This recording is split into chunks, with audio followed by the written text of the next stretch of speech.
আজি বনাম ময়দাৰ হালৱা এয়া লৈছোঁ বাদাম কিচমিচ আৰু চপ তাৰপিছত এইটো হ'ল ময়দা ৰিফাইন ৰিফাইন দি লৈছোঁ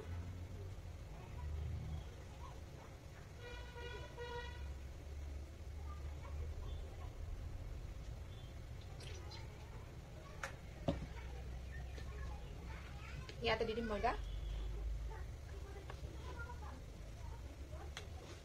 ময়দাখিনি দি ৰঙচুৱা হোৱাকৈ ভাজি ল'ম ময়দাখিনি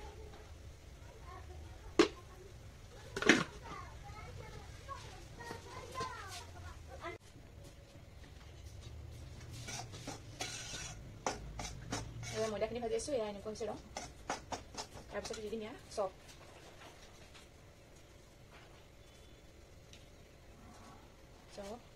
এইখিনি দিলোঁ কিচমিচ বাদাম আৰু এতিয়া দিম ভাজি তেতিয়ালৈকে পূৰা ৰঙচুৱা নহয়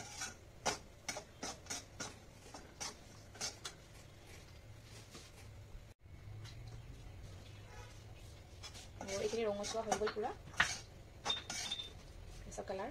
এনেকুৱা ৰঙচুৱা হৈ গৈছে পূৰা ৰঙা হ'ব লাগিব এতিয়া দিম চেনি বনাবলৈ একেবাৰে সহজ আৰু কম সময়ৰ ভিতৰতেই হয় খাবলৈও বহুত সোৱাদ লাগে আৰু এতিয়া দি দিম পানী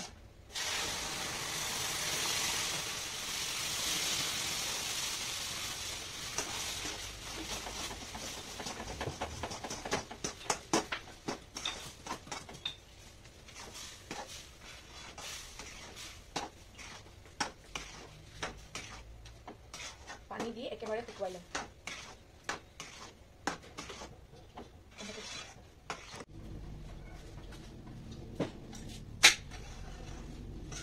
আৰু এয়া শুকাই গৈছে দেখিছে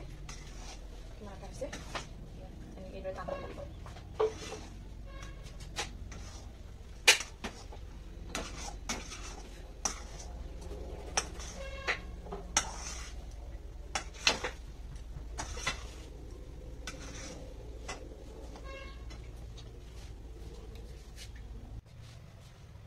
আৰু এতিয়া এইখিনি দি আগতে ভাজি থোৱা নাৰিকল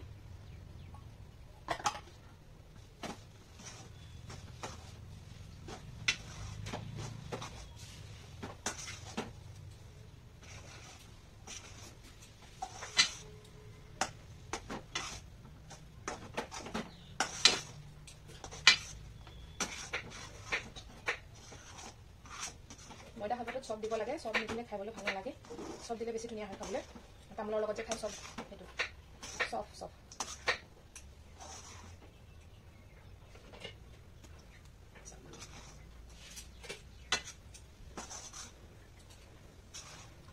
এইখিনি প্ৰায় হৈ গ'ল এতিয়া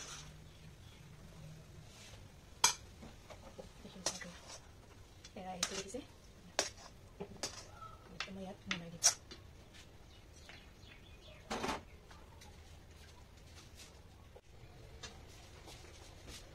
আৰু এতিয়া এইখিনি ঠাণ্ডা হৈ গৈছে আপুনি যেনেকৈ ইচ্ছা কৰে এনেকৈ খালেও খাব পাৰে আৰু মই আজি এনেকৈ লাড়ু কৰিয়ে দিম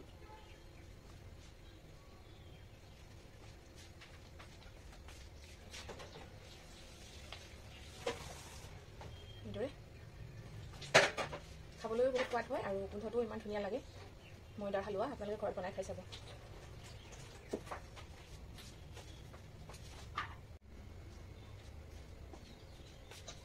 আৰু এইখিনি হৈ গৈছে আৰু এইফালে বনাইছোঁ পানী আৰু এটা ৰেচিপি বনাই দেখাওঁ আপোনালোকক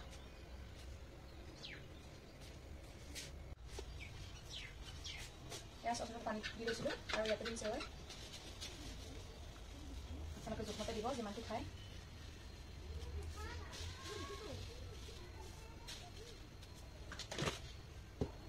তাৰপিছতে এয়া লৈছোঁ কেইটামান বুটৰ দালি নৰসিংহৰ পাত পিঁয়াজ কেঁচা জলকীয়া দুটা বাদাম কিচমিচ আৰু ল'ম এইখিনি গাজৰ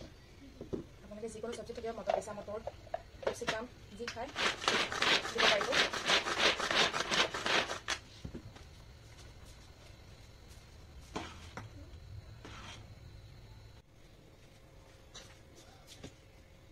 আৰু এইখিনি আধা সিজি গ'ল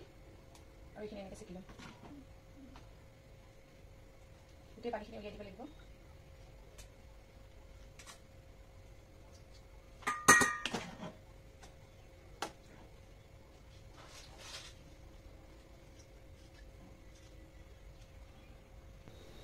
আৰু এইখিনি তেল দিছিলোঁ তেল দি ভালদৰে বুটৰ দালিখিনি দি দিম সৰিয়হ জলকীয়া পিঁয়াজ আৰু নৰসিংহৰ পাতটো ভাজি ভালদৰে অলপ ভাজি ল'ব লাগিব ভাজি লোৱাৰ পিছত গাজৰখিনিও ভাজি ল'ব লাগিব গাজৰ লৈছোঁ মই আৰু আপোনালোকে কেপচিকাম যি চব্জি থাকে সেয়াও ল'ব পাৰে কেপচিকাম ল'ব পাৰিব গাজৰ তাৰপিছতে গ্ৰীণ মটৰটো সেইটো ল'ব পাৰিব আৰু গাজৰখিনিও দি অলপ ভালদৰে ভাজি কিচমিচ বাদাম দি দিছোঁ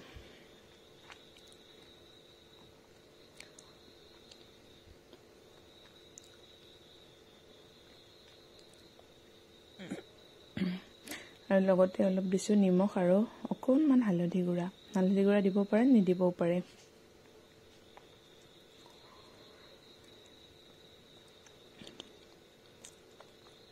একেবাৰে কম সময়তে হয় আৰু খাবলৈও খুব সোৱাদ হয়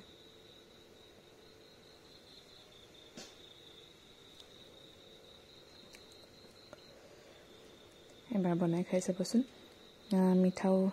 চিৰাই যেনেকৈ ভাল লাগে নিমখীয়াটোও ভাল লাগে খাই উপমা বুলিও কয় চেৱাই উপমা খাবলৈ খুবেই মজা লাগে আৰু সেইকাৰণে আপোনালোকক মই দেখাই দিছোঁ ৰেচিপি আৰু ইফতাৰত কি বনাওঁ তাকো অলপ শ্বেয়াৰ কৰিছোঁ আপোনালোকৰ লগত এয়া এইখিনি হৈ গৈছে একেবাৰে কম সময়তে হৈ যায় আৰু খাবলৈও খুব ভাল পায়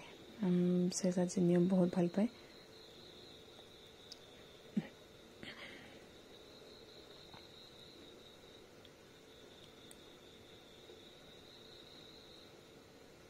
আৰু এয়া আজি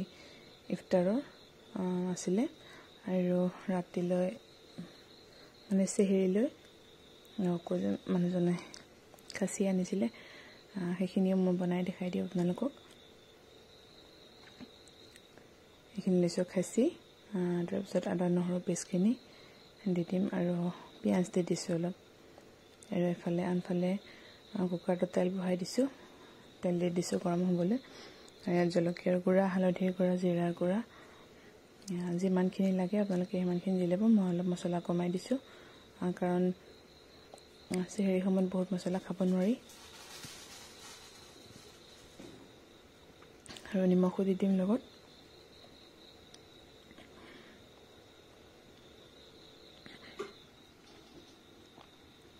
আৰু অলপ অকণমান দি দিম গৰম মছলা লং ইলাচি গুড়া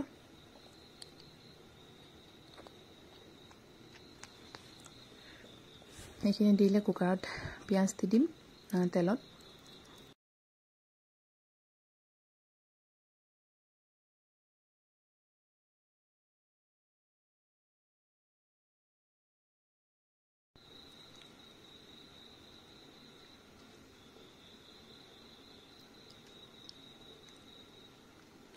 আৰু এইখিনিয়ে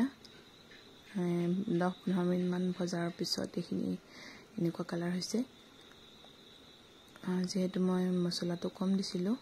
তাৰপিছত এতিয়া দি দিম পানী দিয়াৰ পিছত 3টা চিটি মাৰি দিম 3টা চিটি অহাৰ পিছত মই খুলি আকৌ কেৰাহীত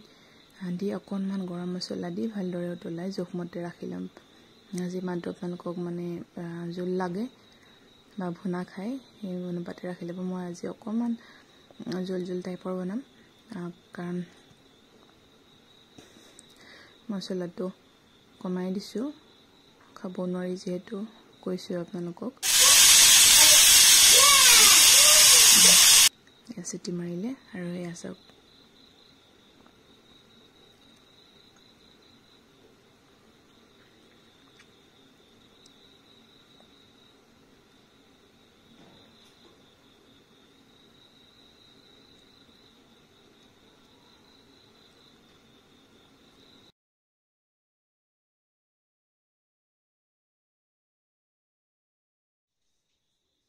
আৰু এয়া হৈছে চেহেৰিৰ